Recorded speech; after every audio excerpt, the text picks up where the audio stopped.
Our essential idea for D4, there's a lot of factors that influence heart function. So we got pH, we got hormones, exercise, stress, if you're rested. So, restedness, tiredness, I don't know. And one thing we looked at before, holding your breath. So, a lot of things can affect the heart. So, we're going to get into some of those things. But before, you've all seen a stethoscope before. The classic doctor gear wrapped around your neck. So, you place that with the little those earphone things and the little pad. Somebody who's trained in listening to the heart can diagnose a lot of diseases or abnormalities just by listening from outside. So it's a really good, it's one of the first non-invasive diagnostic tools that were developed. Before, doctors would have to just stick their ear right on somebody's chest, and that was kind of uncomfortable for both people. So this really helped push forward, kind of like the microscope really did to cell biology, being able to see it. So this instrument was really important. So abnormalities could be corrected and detected and then corrected. Although when they first developed it, I'm not sure how they had to correct a lot of those things. Just the structure of the heart tissue, it's really different than other muscle tissues, and it's all meant to really help tightly control electrical conduction through the heart so that it can contract properly. And one thing you'll see if you look at heart muscles, intercalated discs,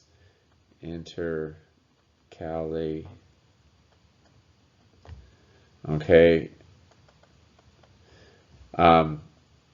and they help to increase blood flow, and that improves contraction. And the big thing with the heart, it needs to be simultaneous contraction. So make sure you know simultaneous,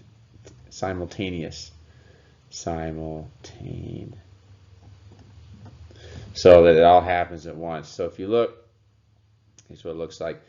Desmosomes, gap junctions, all these ways that cells can communicate and then process that signal so they're all on the same page when they come to contraction. So let's see, you got signals that come up from the SA node, and so these impulses are moving towards the ventricles, and it goes from the SA node to the AV node down here, so atrioventricular.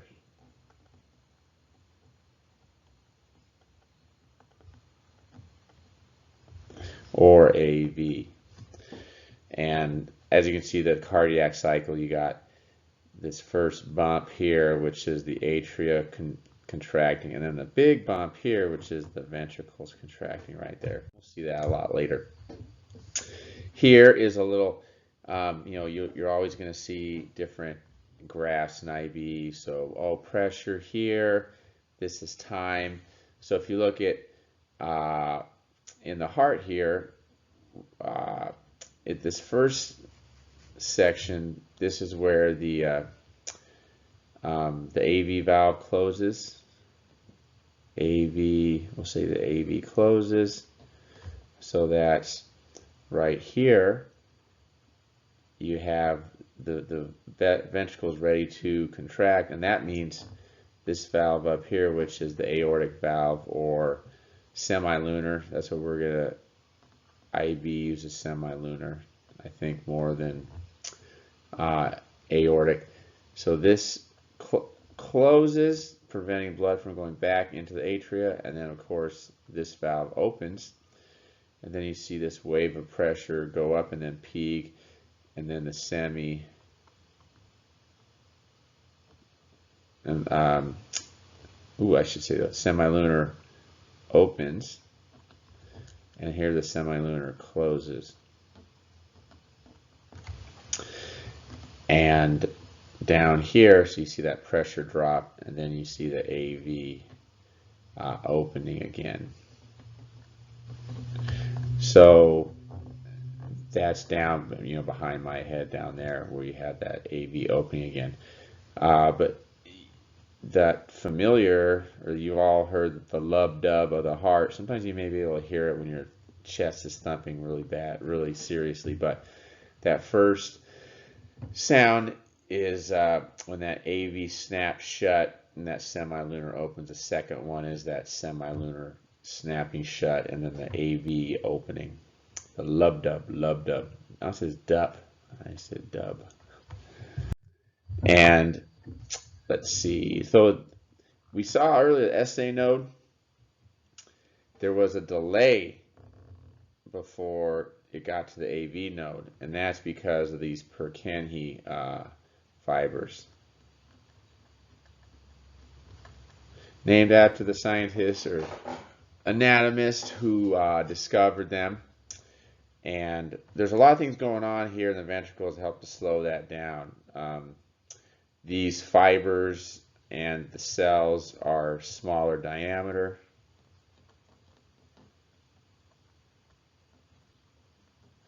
And there's fewer sodium channels. Remember, sodium is really important for the nerve conduction.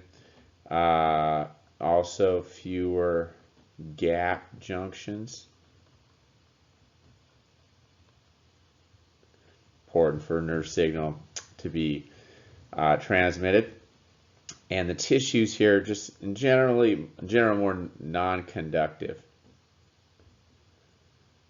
Depending on the amino acid, the protein that's used, the mix that's used in the tissue, it can speed up or slow down, and the water content of the tissue to make it either more or less conducive to the electrical signal.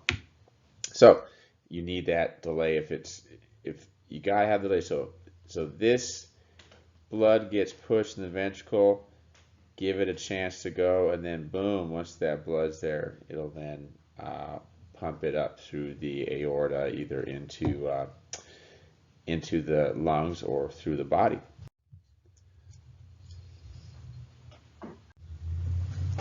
All right, so another little graphic. Purkinje, either Perk or Purkinje, something like that. Those are those tissues that help to slow that signal down.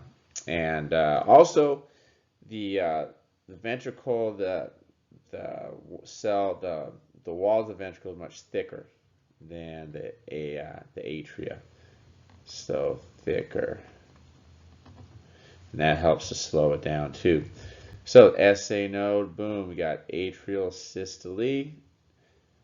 Then you have a 0.1 second delay, goes to the through the conducting fibers, and then you have ventricular systole.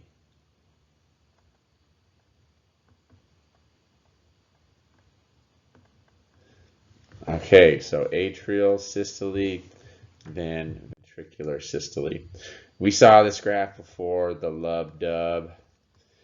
Remember this is the AV closing, semilunar opening, semilunar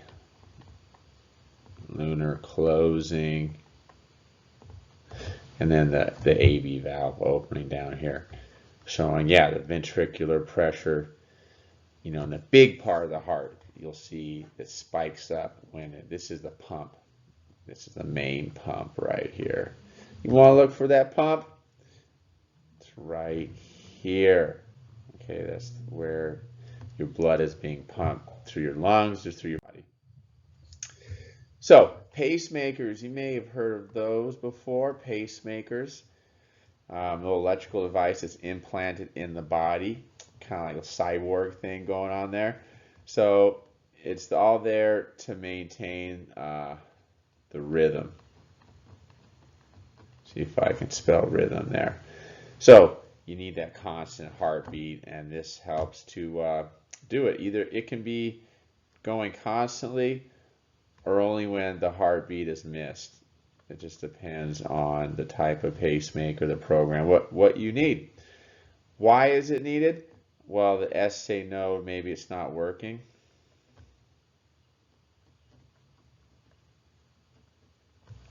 Or there could be a block in the signal pathway.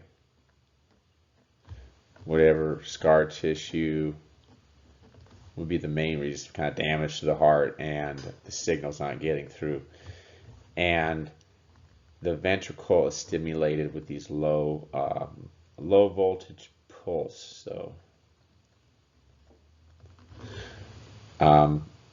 or both can be stimulated, just depending on what the person needs. Defibrillation is something you've seen. We saw that in the John video. John's heart attack. Place the pads on the chest. Boom!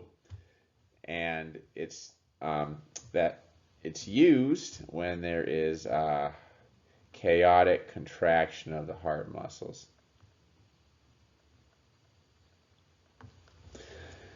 And basically, if that happens, if you have the chaotic, unorganized contracting, that heart's not going to be able to pump. So it can't pump blood. It's just you got because you gotta have the atria and then the ventricles, atrial, ventricle. And if they have two at once, it's not going to work. So it discharges electricity. Electricity to get that rhythm back. And this is what if they get you on a machine and they see something like that, they're going to say, get the defibrillator. This is the defibrillation shock is right here.